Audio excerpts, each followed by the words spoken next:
As the Sun Breaks Through, written by Ellie Dean, read by Penelope Freeman.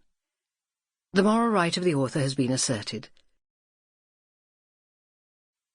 Chapter 1.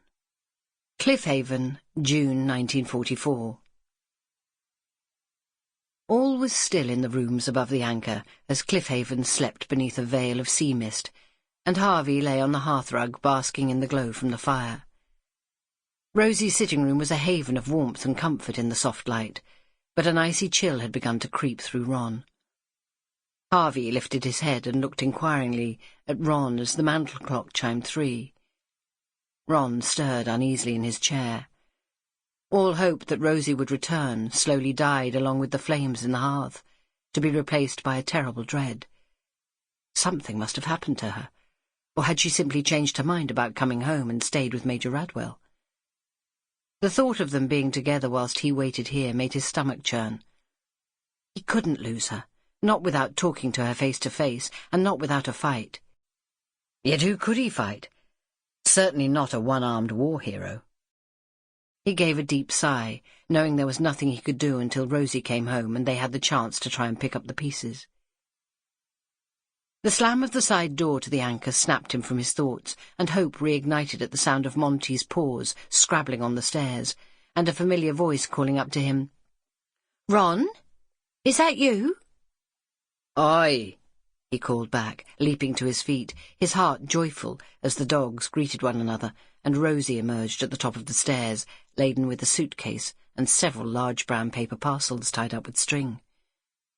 A quick glance over her shoulder told him she was alone, and he rushed to relieve her of the luggage before he gathered her into his arms.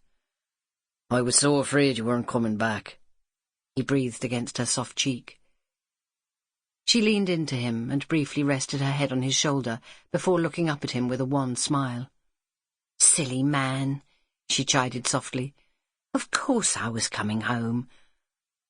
Ron wanted to kiss the very breath from her, to hold her to his heart and sweep her off to the bedroom to finally make her his own. But he could feel the tension in her body as she didn't encourage a more intimate kiss, but began to slowly pull from his embrace. This was clearly not the moment to declare himself, let alone take it for granted that she'd want to be ravished.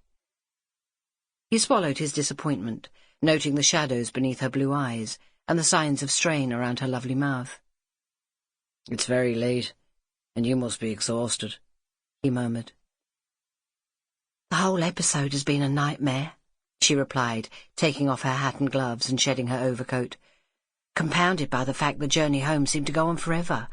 The trains were full and horribly slow, and when I thought that at last we were making headway, we were held up for hours outside Dartford because a V1 had blown up the tracks. She kicked off her shoes, then made a fuss of Harvey and checked there was food and water for Monty. Ron watched this flurry of activity, noting how she avoided looking at him. He felt awkward and suddenly unsure of what to do or say, for it was clear she wasn't that delighted to see him, and he suspected by her use of words that she hadn't travelled alone. But he didn't ask the questions that were clamouring in his head, for he was afraid of what she might tell him. "To be sure, 'tis thankful I am that you're home and safe," he managed gruffly. "So am I," she replied, looking at him finally with a warm smile. "Thank you for looking after things whilst I was away, and waiting up for me, Ron. I do appreciate it. But if I don't wash and get to bed, I'll keel over." "I made sandwiches in case you were hungry," he said, "and even managed to get hold of a lemon for your gin and tonic." He looked at her hopefully, even though he knew he was being selfish and wanting to keep her with him for a few moments more. Rosie's expression was rueful as she regarded his suit and tie, the roses on the mantel, and the carefully arranged refreshments on the sideboard. She touched his face with light fingers. "I can see you've made a huge effort to welcome me back, Ron, but I can barely think straight after the day I've had, let alone eat anything." She feathered her lips over his cheek. "I'm sorry." Ron's spirits flagged. He'd hoped for too much from this homecoming. All his plans for a loving reconciliation had been shattered by the lateness of the hour and Rosie's exhaustion. "I could scrub your back and keep you warm between those sheets," he offered, desperately trying to rekindle the spark that had always been between them before tonight. Rosie shook her head. Sample complete.